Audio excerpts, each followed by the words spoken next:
Makakarating na sa Amerika ang Pagara Brothers para sa susunod nilang laban. Kasama nila Jason at Albert Pagara, ang undefeated boxer na si Mark Magsayo sa Los Angeles, kung saan sinalubong sila ng mga kamag-anak at fans. Lalaban sila sa Philippines versus the World event na gaganapin sa Carson Starhub Center sa October 17.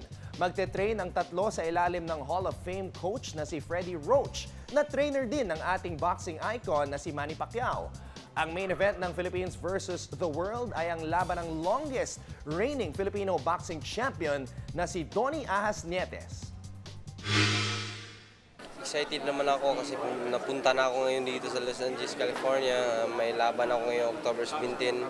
Apat kami, yung main si Nietes. Very excited po.